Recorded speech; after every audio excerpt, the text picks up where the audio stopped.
নমস্কার বন্ধুরা, আমি ডক্টর অর্জুন সাধুখা আর আমার ইউটিউব চ্যানেলে আপনাদের সকলকে স্বাগত জানাই। বন্ধুরা, আপনি কি দীর্ঘদিন ধরে ফ্যামিলি প্ল্যানিং করছেন কিন্তু কোনো সুসংবাদ পাচ্ছেন না? টেস্টের পর টেস্ট করাচ্ছেন, দামি দামি ওষুধ আর সাপ্লিমেন্ট খাচ্ছেন, তবুও কাজ হচ্ছে না?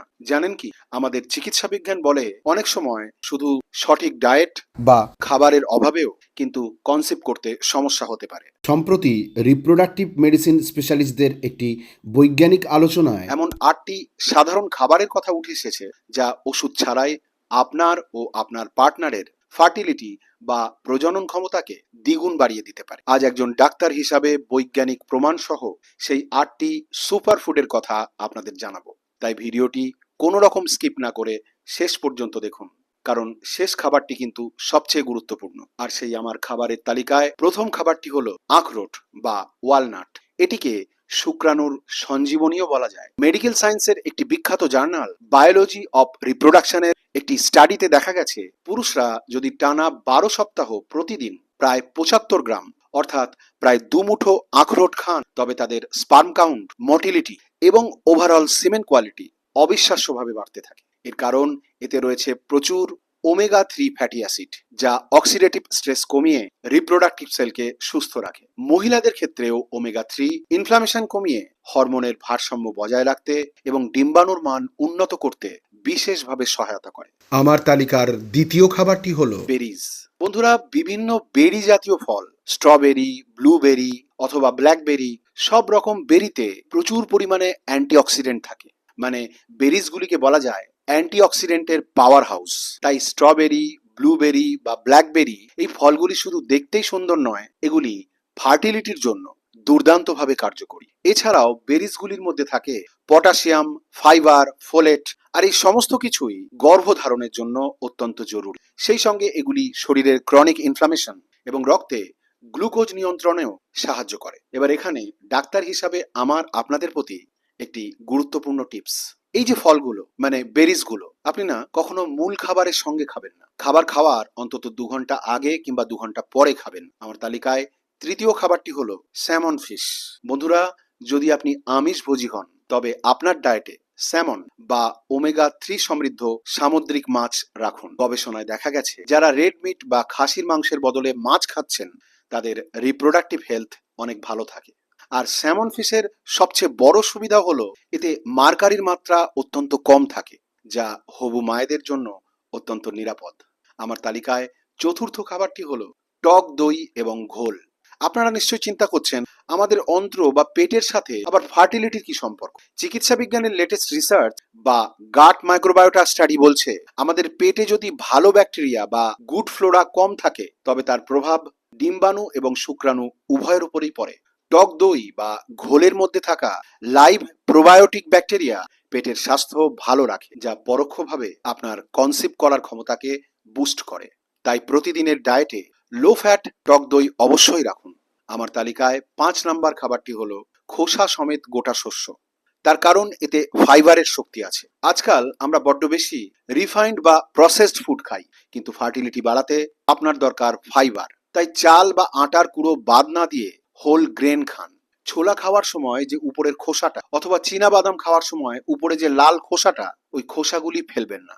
তার কারণ এই খোসায় থাকে প্রচুর পরিমাণে অ্যান্টিঅক্সিডেন্ট এবং ফাইবার, যা ইনসুলিন রেজিস্ট্যান্স কমায় এবং মহিলাদের পিসিওএস অর্থাৎ পলিসিস্টিক ওভারিয়ান সিনড্রোমের মতো সমস্যা নিয়ন্ত্রণে এনে ফার্টিলিটি বাড়ায়। আমার তালিকায় ৬ নম্বর খাবারটি হলো বিটরুট বা বিট।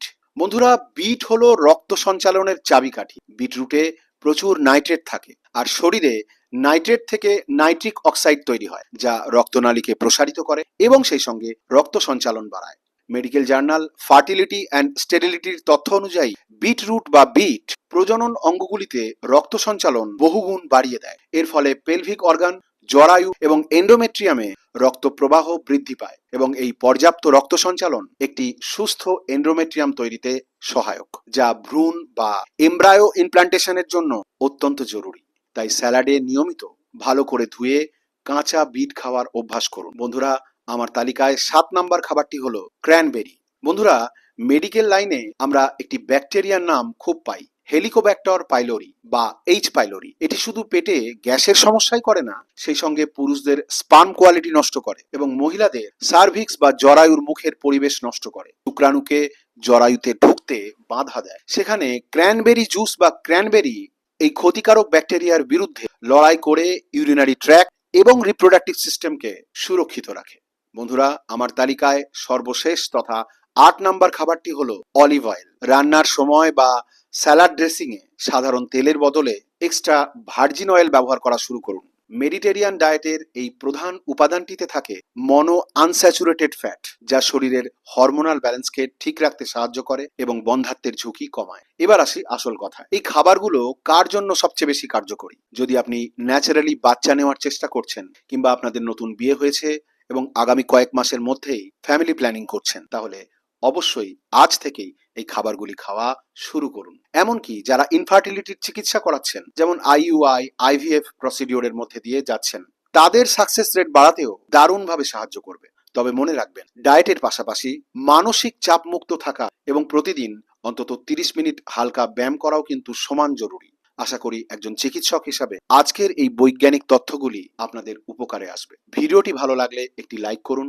এবং আপনার পরিচিত দম্পতি বা বন্ধুদের সাথে অবশ্যই শেয়ার করুন, কারণ আপনার একটি শেয়ার হয়তো কোনো পরিবারের মুখে হাসির কারণ হতে পারে। এবার জানাই একটি গুরুত্বপূর্ণ কথা। বন্ধুরা, হোমিওপ্যাথিতে আমরা শুধু রোগ নয়, রোগীর সামগ্রিক অবস্থাকে চিকিৎসা করি। তাই এই 8টি খাবারের পাশাপাশি একজন চিকিৎসক হিসাবে আমি আপনাদের আরো একটি অত্যন্ত গুরুত্বপূর্ণ এবং আশাবাদী তথ্য দিতে চাই। অনেকেই মনে করেন বন্ধ্যাত্ব বা ইনফার্টিলিটির কোনো সহজ সমাধান নেই, কিন্তু আপনাদের জানিয়ে রাখি, হোমিওপ্যাথিতে ইনফার্টিলিটি বা বন্ধ্যাত্বের অত্যন্ত কার্যকরী এবং স্থায়ী চিকিৎসা আছে। এবং এছাড়াও যদি আপনারা দীর্ঘদিন ধরে কোনো যৌন সমস্যায় ভুগে থাকেন, যেমন হাইপোগোনাডিজম বা টেস্টোস্টেরন কমে যাওয়া, ইরেকটাইল ডিসফাংশন বা ইম্পোটেন্সি বা ধ্বজভঙ্গ, প্রিম্যাচিওর ইজাকুলেশন বা শীঘ্র পতনের মতো সমস্যা যদি আপনার থেকে থাকে, তবে ঘাবড়াবেন না, সেটি গোপন না রেখে সঠিক চিকিৎসা নিন। যদি আপনি এই ধরনের কোনো যৌন সমস্যার জন্য আমার কাছ থেকে প্রপার ট্রিটমেন্ট নিয়ে সম্পূর্ণ আরোগ্য লাভ করতে চান, তাহলে চেম্বারে এসে অথবা অনলাইনের মাধ্যমে পেইড ট্রিটমেন্ট নেওয়ার ডিটেইল পাওয়ার জন্য উপরে স্ক্রিনে দেওয়া আমার হোয়াটসঅ্যাপ নম্বরে ট্রিটমেন্ট নিতে চাই এই কথাটি লিখে মেসেজ করুন। আমি আপনার যৌন সমস্যার সম্পূর্ণ আরোগ্যকল্পে সঠিক এবং কার্যকরী সমাধান দেওয়ার চেষ্টা করব। আর শেষে জানাই, ভিডিওটি আপনাদের কেমন লাগলো তা কমেন্ট সেকশনে গিয়ে কমেন্ট করে জানান আমাকে। আর স্বাস্থ্য সংক্রান্ত এমন তথ্য সমৃদ্ধ ভিডিও নিয়মিত পেতে আমার এই চ্যানেলটিকে সাবস্ক্রাইব করতে ভুলবেন না। পরিশেষে জানাই, ভালো থাকুন, সুস্থ থাকুন, নমস্কার।